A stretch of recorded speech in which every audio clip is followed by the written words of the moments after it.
কেন sports journalist হলেন? Number 1 হচ্ছে আমি খেলাও দেখব, উল্টা আমি যে খেলাটা দেখলাম সেই কারণে এটা ডিটেইলিং বুঝতে গিয়ে আমাকে বাড়ির সহকে লাইভ দেখতে হয়েছে, বাড়ির সহকে আমাকে শিখিয়েছে।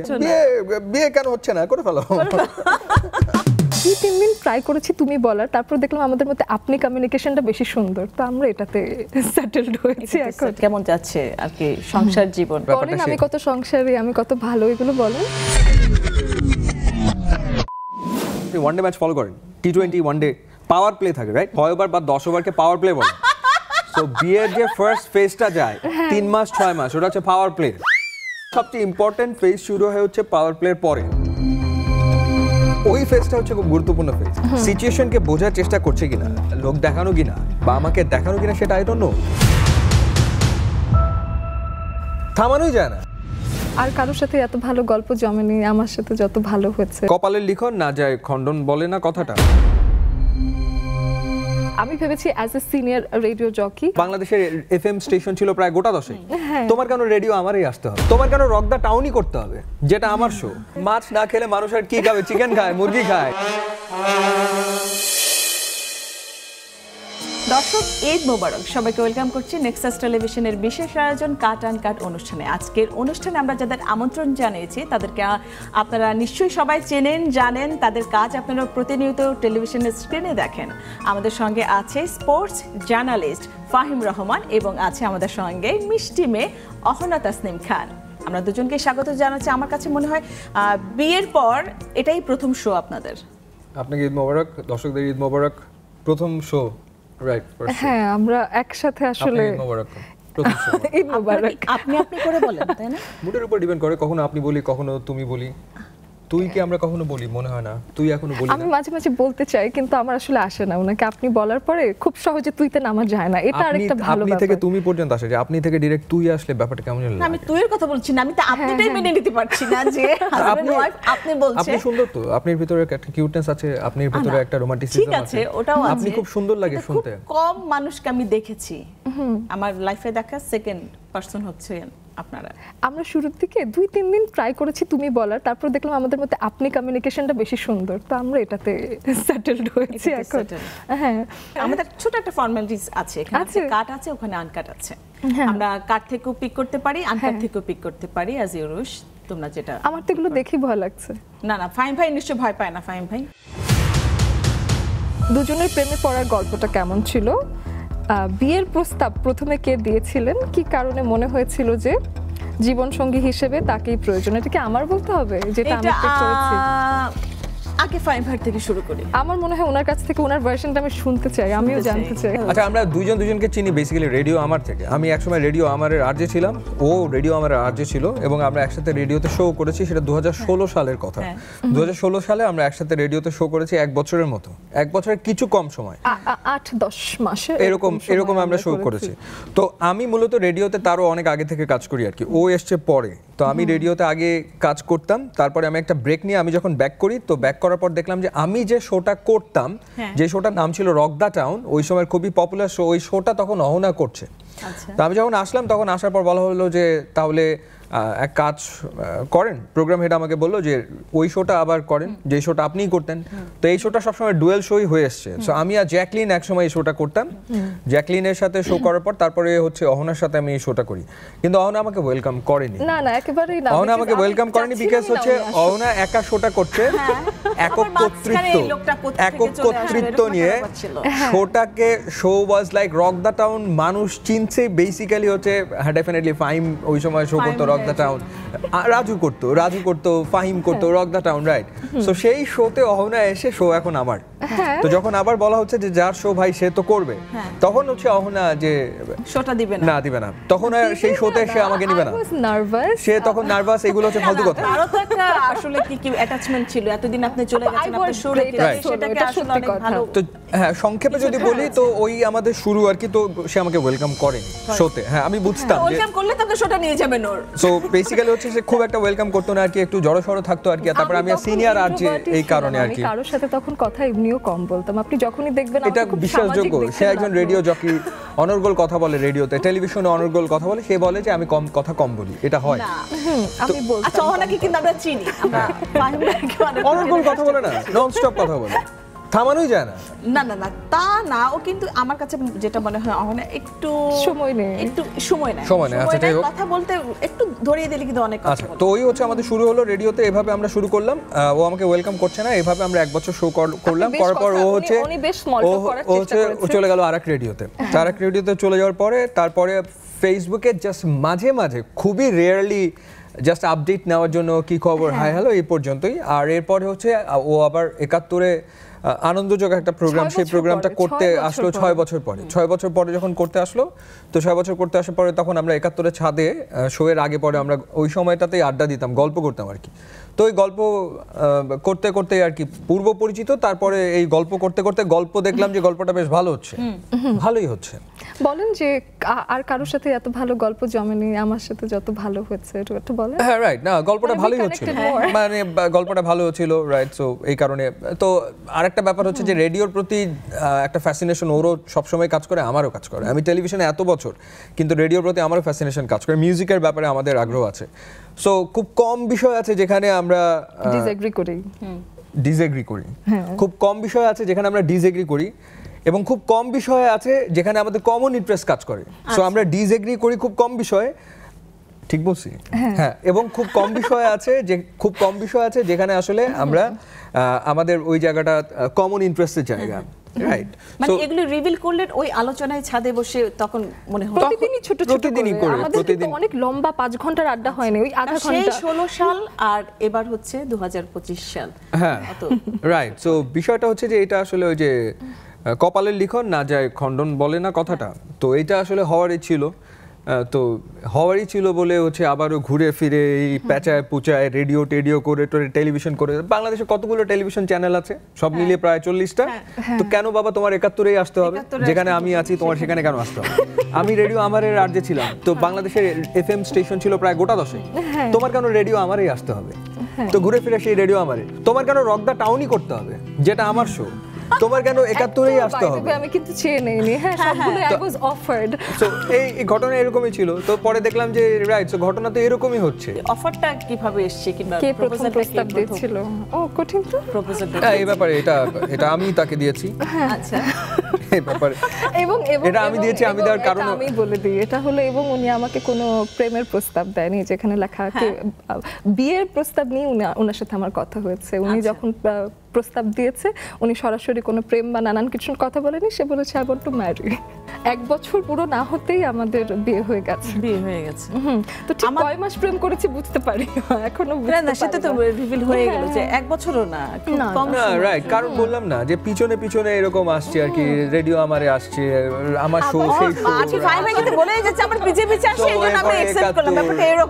ব্যাপারটা কিন্তু এরকম নাও হতে পারে। আমি চিন্তা করলাম রাইট, সো ব্যাপারটা তো আমার থেকে এক্সপেরিয়েন্স, উনি একজন পুরনো গল্প, ওখানে অনেক হোস্ট আছে, তো আপনি কেন ওকে পিক করলেন? আপনাকে কে বলেছে? এই গল্প তো ওরা আমারই গল্প, এই গল্প তো অন্য কারো গল্প না, এই গল্প তো আমাদের গল্প, যে এই ঘটনাটাই ঘটেছে। হ্যাঁ, সেই ঘটনা যখন ঘটেছে আমি তো দেখছিলাম যে ব্যাপারগুলো এরকম তো থাকে না, লাইক উপরওয়ালার এক ধরনের মানে সায়েন্স, হ্যাঁ মানে সেই আসলে পথ দেখিয়ে দিচ্ছে যে কেন তুমি বারবার তোমার সামনে আনছি, কেন এখন প্লিজ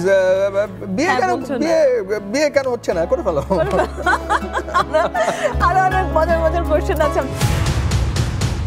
আপনাদের সম্পর্কের কোনো মজাদার বা অদ্ভুত অভিজ্ঞতা শেয়ার করুন। মাঝে আমার কাছে মনে হয় যে ব্যাক ইন 2016 মানে আমার কোনো ভ্যালেন্টাইন ডে এর কথা মনে পড়ে না, মনে নাই আমার, কিন্তু 2016 ভ্যালেন্টাইন ডে এর কথা আমার মনে পড়ে। 2016 ভ্যালেন্টাইন ডে তো আর আমি একসাথে রেডিওতে ছিলাম, ওই সময় হচ্ছে বিন্দু গট ম্যারিড, বিন্দুর মাত্র বিয়ে হলো 2016-তে, এবং শো বিন্দু বিয়ের পরে খুব মানে তারপরে আমাদের ওই শোটা ছিল, ঈদের শোতে আসছে বিন্দু ওর হাজবেন্ডকে নিয়ে। তো ওই শো এর হোস্ট ছিলাম আর যে ছিলাম অহনা আর আমি, রাইট। তো অহনা আসছে, তো আমি দেখলাম ও আসছে শো করার জন্য ভ্যালেন্টাইন ডেতে। তো আমি ওর দিকে তাকায় হাসতে হাসতে বললাম যে আজকের দিনে আপনি শো করবেন? আপনি ডেটে নাই কেন? আজকে আপনার কোনো ডেট নাই, আজকে আপনি শো করতে চলে আসছেন? বলে না ভাইয়া আমার কোনো ডেট নাই আজকে। আমি যদি বের হয়েছি পরে, আপনি আমাকে জোর করে যেহেতু পার্টি চাচ্ছিলাম, পরে বের হয়েছি, কিন্তু আমার ফ্রেন্ডদেরকে দেখেছি। ফরমাল ছিল তোমরা, আমার পাস্টের কথা শুনে মনে হচ্ছে উনি অনেক আইস ব্রেকিং এর কথাবার্তা বলতো আমাকে। আমি যেহেতু আনকমফোর্টেবল ছিলাম, উনি আমাকে, আমি ভেবেছি as a senior radio jockey উনি আমাকে ডমিনেট করবে, আমাকে বুলি করবে খানিকটা, এবং আমাকে স্টেজ শেয়ার করবে না বেশি একটা। তো দ্যাটস দ্য রিজন আমি ওনাকে চাইনি শোতে। কিন্তু যখন উনি এসেছে, উনি শুধু আমাকে হেল্পই করেছে পুরো শোতে। আমাকে বেশিরভাগ সময় মানে আমার যে মেসেজ আসতো সেগুলোই উনি রিড আউট করতো বেশি বেশি, যে অহনার এই ফ্যান এটা লিখেছে ওটা লিখেছে। তো সেরকম সে আমাকে কমফোর্টেবল করার চেষ্টা করতো। বাট আমি ইন্ট্রোভার্ট থেকে এক্সট্রোভার্ট হতে অনেক বছর সময় লেগেছে। তা আমার একটা লম্বা জার্নি। আমার মনে হয় তোমার জন্য কি এত সময় নিয়েছে ফাহিম ভাই?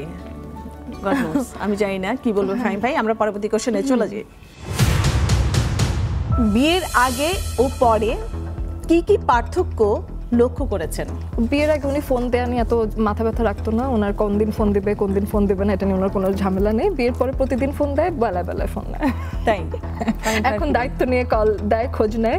আর বিয়ের আগে কখনো জিজ্ঞেস করেনি, আর কখনো জিজ্ঞেস করেনি যে আজকে বাসায় কি রান্না হয়েছে গো। এখন জিজ্ঞেস করে ফোন দিয়ে যে আজকে রাতে কি তরকারি জিজ্ঞেস করে। ফাহিম ভাই কি পছন্দ করে খেতে? তুমি মাছ খেতে পছন্দ করে, সব রকম মাছ পছন্দ, আইড় মাছ পছন্দ করে।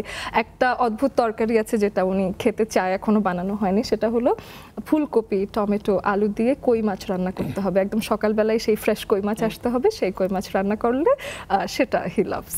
অহনার কি খাবার মাছ খায় পছন্দ? না। মাছ খায় না, কিন্তু কি খায় সেটা বলে। মাছ না খেলে মানুষ আর কি খাবে? চিকেন খায়, মুরগি খায়, রাইট? যে মানুষ মাছ খায় না তার আর বাকি থাকে কি? তার বাকি থাকে বিফ আর হচ্ছে চিকেন, এই তো বাকি থাকে। পছন্দের যে কোনো একটা খাবারের নাম বলেন তো। ওর পছন্দের খাবার মোমো।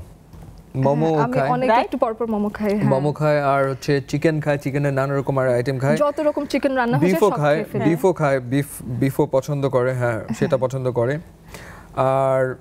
আর হচ্ছে এই ধরনের জাঙ্ক ফুড যেগুলা সেগুলা মোটামুটি আর কি টুকটাক খায়, আর কি একদিন খাই, টুকটাক খায় আর কি, এগুলো খাই না। হ্যাঁ তো যেটা আমি বলতে চাই যে এই প্রথম ঈদ কাটাতে যাচ্ছ তোমরা, তো কেমন প্রিপারেশন ঈদের আগে থেকে? এবং আমাদের না বিয়েটা শেষ হলো মাত্র, এত কেনাকাটা আমরা করেছি যে ঈদের সময় আমাদের কেনাকাটা করতে একটু হ্যাসেলই লাগছিল। তো আমরা অলরেডি আমাদের যেহেতু প্রচুর জিনিসপত্র আছে, আমরা এবার একটু সিম্পল কেনাকাটা, ছোট ছোট কেনাকাটা করার চেষ্টা করেছি। শপিং আমার ফেভারিট কাজ না, কিন্তু আমাকে লেহেঙ্গা পর্যন্ত বুঝতে হয়েছে, লিটারালি।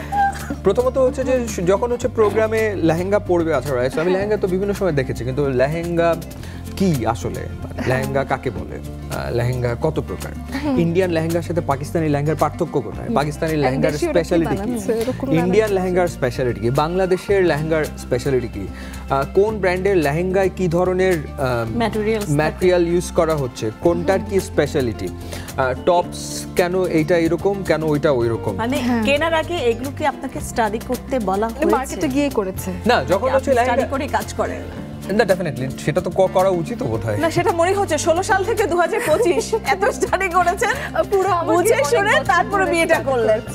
এটা আমি বুঝতে পেরেছি ফাহিম ভাই, যে না বিষয়টা হচ্ছে যে আমি যেটা করি সেটা খুব মনোযোগ দিয়ে করার চেষ্টা করি, প্যাশনেটলি করার চেষ্টা করি। এখন শপিং আমার খুব একটা ফান ওয়ার্ক মনে হয় না, কিন্তু যদি আমি ওটাকে প্যাশনেটলি করি তখন আমি আবার আই গেট ইনটু ইট, আমি ওটার ভেতরে ঢুকে হচ্ছে যে আচ্ছা ঠিক আছে ফাইন, তখন এটা বোঝার চেষ্টা করি যে বিষয়টা এই ভালো, এটা আমার বিয়ের লেহেঙ্গা যেটা ইভেন আমার হলুদেরটা সবাই বেশি পছন্দ করেছে। আমি শপিং এ ছিলাম না যখন উনি এটা চুজ করেছে, আমার হলুদের লেহেঙ্গা উনি নিজে চুজ করে রেখে দিয়েছে সাজিয়ে। কত কিছু করতে হয়েছে, কত কিছু করা লাগছে। আমি জীবনে কোনোদিন বাড়ি শাহকের কোনো লাইভ দেখি নাই, নেভার এভার। আমি সোশ্যাল মিডিয়াতে নিয়েও কথা বলছি, আমাদের না আমি তাকে ফেসবুকের থ্রুতে দেখছি, কিন্তু তার কোনো লাইভ আমার জীবনে কোনোদিন দেখা হয়নি এবং আমার কোনোদিন প্রয়োজন পড়েনি। না দেখা হলে তো চলে আসে, সামনে আসে, কিন্তু আমার প্রয়োজন পড়েনি। মানে হচ্ছে যে বাড়ি শাহকের কোনো একটা লাইভ সেটা আমার দেখতে হবে, এই প্রয়োজন আমি কোনোদিন অনুভব করিনি, সেটা আমার দরকার হয়নি। মেয়েদের কাপড়-চোপড় সেল করে, তো সেই ক্ষেত্রে দেখেন প্রথমবার আমার বাড়ি শাহকের লাইভও মনোযোগ দিয়ে দেখতে হচ্ছে। কোনো একটা ব্র্যান্ড যখন সে প্রমোট করছে সেই লাইভ আমার মনোযোগ দিয়ে দেখতে হচ্ছে, এবং দেখতে হচ্ছে যে ড্রেস কি বলছে। 1 ঘন্টার একটা লাইভ বাড়ি শাহকে, সেটা আমার দেখা লাগছে লাইভ শুধুমাত্র এই লেহেঙ্গা সিলেক্ট করা। তার মানে বাড়ি শাহকে লাইভ দেখে ফাহিম রহমান তার বইয়ের লেহেঙ্গা কেটেছে, ওখান থেকে আইডিয়া নিয়ে। আইডিয়া নেই, আমার একটা ধারণা হয়েছে আর কি।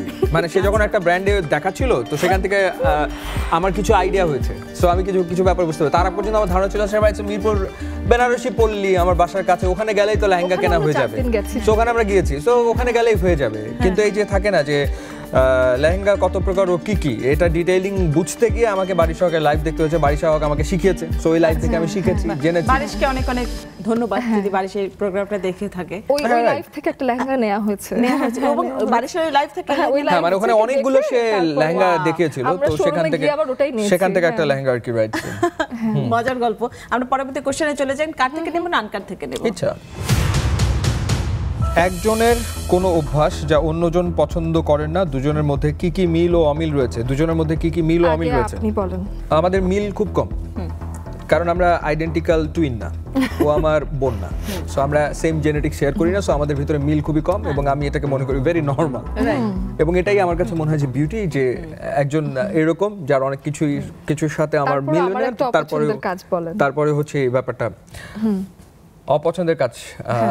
শুরুর দিকে আমি বারবার বলতাম, সেটা হচ্ছে যে কোথাও খেতে গেলে খাবার নষ্ট হচ্ছে, এটা দেখতে আমার ভালো লাগে না আর কি। সো ডায়েটের কারণেই হোক বা খেতে পারছে না, সেই কারণে আমি দেখতাম যে অনেক জায়গাতে খাবার শেষ করতে পারছে না।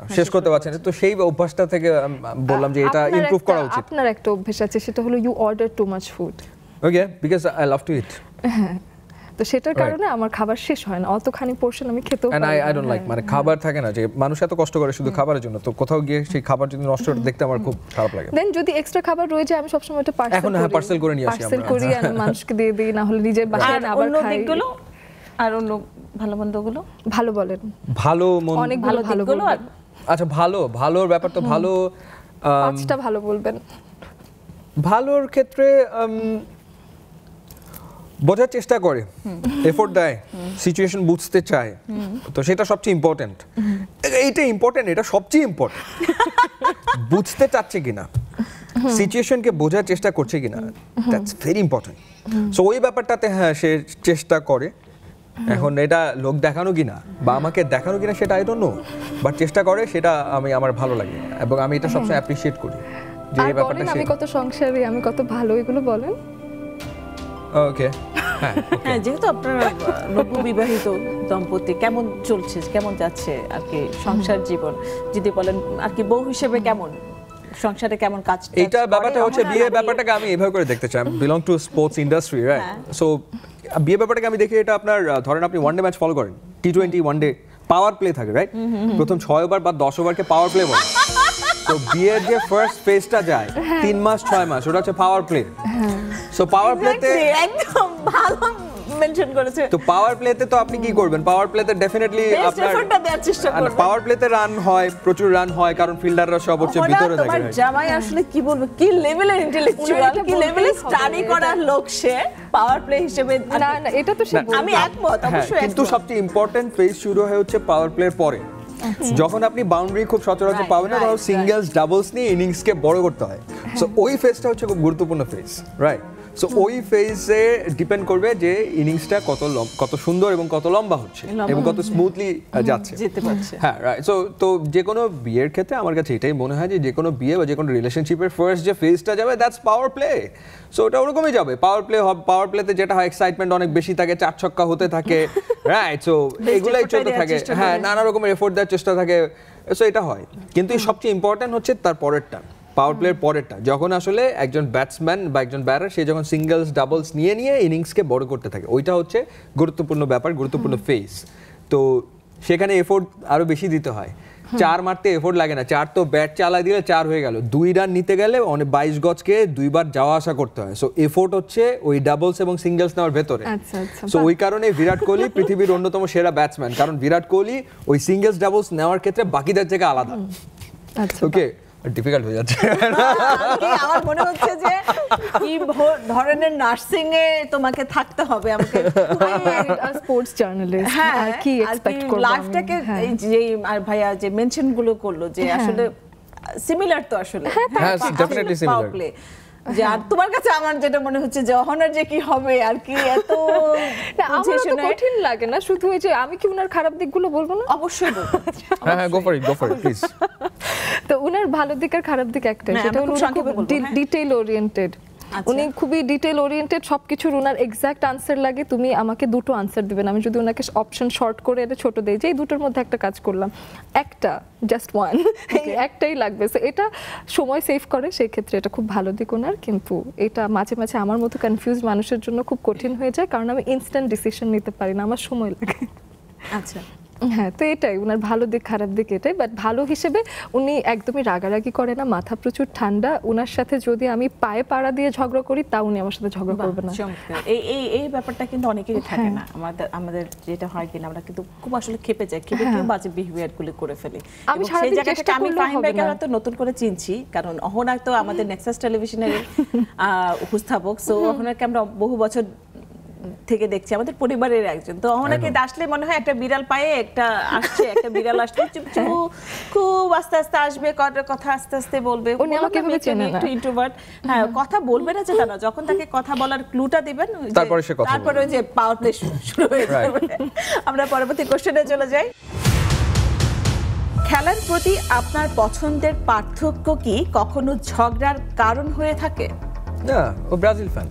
উনি Argentina fan, everybody knows that. জুড়ে কি পরিমাণ আর্জেন্টিনা ফ্যান, আমি কি পরিমাণ আর্জেন্টিনার ফ্যান, লিওনেল মেসি ফ্যান। আমি ও ব্রাজিলের ফ্যান, ওর ভাই ব্রাজিলের ফ্যান, ওর ভাইকে আমি ব্রাজিলের জার্সি গিফট করেছি। ওকে, ইটস অলরাইট, কারো চয়েস এটা। এখন কেউ যদি ব্রাজিল নিয়ে পড়ে থাকতে চায়, এখন আমার কি করার? ক্রিকেটে তো আমাদের একটাই দল। ক্রিকেটে যদি দেশের সেকেন্ড চয়েস বাংলাদেশ, আমরা সেকেন্ড চয়েস নিয়ে এখন পর্যন্ত আলোচনা এভাবে করিনি। আমরা সবসময় বাংলাদেশ টিম নিয়ে আলোচনা করি, বাংলাদেশের ক্রিকেট নিয়ে আমরা আসলে আলোচনা করি। সেকেন্ড টিম নিয়ে আমরা কখনো এখন আজ পর্যন্ত কোনোদিন আলোচনা করি না। সেকেন্ড টিম নিয়ে আমরা মানে হচ্ছে বিভিন্ন সময় যার খেলা থাকে সেই দলকে নিয়ে হয়তো টুকটাক ওর সাথে আলোচনা হয় যে আজকে এই ম্যাচ, কালকে ওই ম্যাচ, এরকম আলোচনা হয়। বাট আমরা বেশি প্যাশনেট বাংলাদেশের খেলা নিয়ে। বাংলাদেশের ক্রিকেটের ক্ষেত্রে বাংলাদেশের খেলা, আর ফুটবলের ক্ষেত্রে আমি আর্জেন্টিনা। এবং কিন্তু খেলার প্রসঙ্গটা চলে আসলে ফাইভ ভাই আপনার কাছেই জানতে চাই যে আসলে কেমন দেখছেন বাংলাদেশের সামনের ভবিষ্যৎ যদি ক্রিকেট নিয়ে বলি? খুবই উজ্জ্বল দেখছি, পজিটিভলি দেখছি, খুব উজ্জ্বল দেখছি। হ্যাঁ, ডেফিনেটলি উজ্জ্বলই দেখছি আসলে। নিউ বাঞ্চ অফ ক্রিকেটার্স আসছে, ওরা আগামী দিনে খুব ভালো ক্রিকেট খেলবে বলে আমার কাছে মনে হয়। বিকজ দলটা চেঞ্জ হবে, এখন একটা ট্রানজিশনাল ফেজে Bangladesh. Because senior cricketer Mahmudullah Riyad, Mushfiqur Rahim, Shakib Al Hasan, Tamim Iqbal কিংবা মাশরাফি বিন মুর্তজা, এই অধ্যায়টা শেষ। এখন একটা নতুন বাঞ্চ অফ ক্রিকেটার্স আসবে, এসে তারা আগামী দিনে খেলবে বা খেলা শুরু করেছে, এরা পরিণত হবে। তো সেখানে আমরা অনেক সম্ভাবনাময় ক্রিকেটারকে আসলে দেখতে পাচ্ছি যারা ভালো খেলবে। শামীম হোসেন পাটোয়ারির কথা বলতে পারি, নাহিদ রানার কথা বলতে পারি, পেস স্টার যে নাহিদ রানা, কিংবা আরও যদি ইয়াংস্টার্সদের কথা বলি তাহলে আজিজুল হাকিম, তামিম বা জিসান, একেবারে নতুন, এরা আগামী দিনে খুব ভালো ক্রিকেট খেলবে বলে আমরা আশা করছি। দ্যাটস ওয়াই আমরা আসলে খুব আশাবাদী। আমরা ডেফিনেটলি খুব আশাবাদী যে যখন দেশ খেলে মনে হয় যে সাথে আমরাও খেলছি, পার্টিসিপেট আমরাও করছি। তো সেই জায়গা থেকে আসলে সবারই খুব একটা উচ্ছ্বাস যে এখন তো ফেসবুকের সোশ্যাল মিডিয়ার কারণে আমরা দেখছি কেউ যদি একটু খারাপ খেলে সবার একটা নেতিবাচক প্রভাব পড়ে। সে হয়তো ইচ্ছা করে দিচ্ছে না, কিন্তু রাগ থেকে দিচ্ছে, একটা অভিমান থেকে একটা স্ট্যাটাস দিচ্ছে, কেন এমন হচ্ছে, কেন বা ওরা আর একটু ভালো বুঝে বা না বুঝে দিচ্ছে। তো সবকিছু মিলে আমরাও চাই যে একটা ভালো একটা টিম আমাদের হবে, আরও ভালো খেলবে তারা। কথা প্রসঙ্গে একটা কথা মনে আমি ফেলে গেছি যে ফাহিম রহমান কেন স্পোর্টস জার্নালিস্ট হলেন? আরো তো অনেক পেশা ছিল। ও এটা আর কি, যদিও এটা আমি অনেকবার বলেছি বিভিন্ন সময়, সেটা হচ্ছে আই লাভ টু ট্রাভেল। তো সবচেয়ে বড় ব্যাপার হচ্ছে অফিসের পয়সায় আপনি ঘুরতে পারছেন, এর চেয়ে বেস্ট কোনো কিছু হয়? মানে ধরেন যে আপনার ঘুরতে খুব ভালো লাগে এবং দেশ বিদেশ ঘুরতে ভালো লাগে, তো সেইটা আপনি যদি অফিসের টাকায় হয়ে যায়, মানে এর চেয়ে ভালো কোনো কিছু কি হতে পারে? এটাই কি মূল কারণ ছিল? দুইটা কারণ, এটা কম্বিনেশন অফ বোথ। মানে এক হচ্ছে খেলা দেখতে আমার ভালো লাগে, সো নাম্বার ওয়ান হচ্ছে আমি খেলাও দেখবো, এবং স্টেডিয়ামের সবচেয়ে সুন্দর যে জায়গাটা সেখানে বসে আমি খেলা দেখবো, কিন্তু আমার এক পয়সাও দেয়া লাগবে না। উল্টা আমি যে খেলাটা দেখলাম সেই কারণে অফিস আমাকে টাকা দিবে, যে তুমি যে এই খেলাটা দেখলাম মাঠে বসে, এটা তোমার কাজ, তুমি কাজ করছো, সো আমি তোমাকে টাকা দিচ্ছি। মানে এটা কি, এই প্যাশনটা কবে থেকে ছিল? যে এটা একদম ছোটবেলা থেকে ছিল, মানে ছোটবেলা থেকেই ছিল। আমি যখন খেলা হতো স্টেডিয়ামগুলোতে আমি দেখতাম। পড়াশোনা কোথায় ছিল? আমার university north south, NSU, BBA marketing major. তার আগে কলেজ হচ্ছে রাইফেলস পাবলিক। আচ্ছা। আর আমার স্কুলিং হচ্ছে খুলনাতে।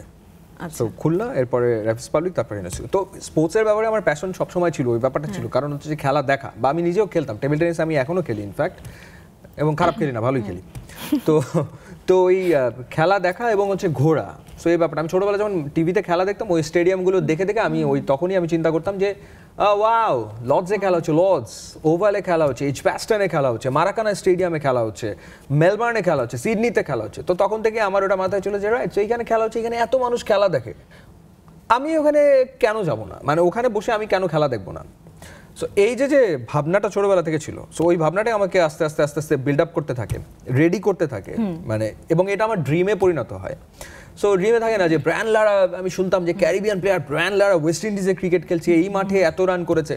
সো আমি জানি কোন মাঠে ব্রায়ান লারা 400 রান, সো সেই মাঠে তো আমার যেতে হবে, আই হ্যাভ টু গো। ওই মাঠে আমার দাঁড়ায় দেখতে হবে যে এই হচ্ছে সেই মাঠ। মানে প্যাশনটা অনেক আগে থেকে ছিল এবং সেটাকে আপনি খুব সুন্দরভাবে আপনি নার্সিং করেছেন এবং সেই জায়গায় আপনি পৌঁছেছেন।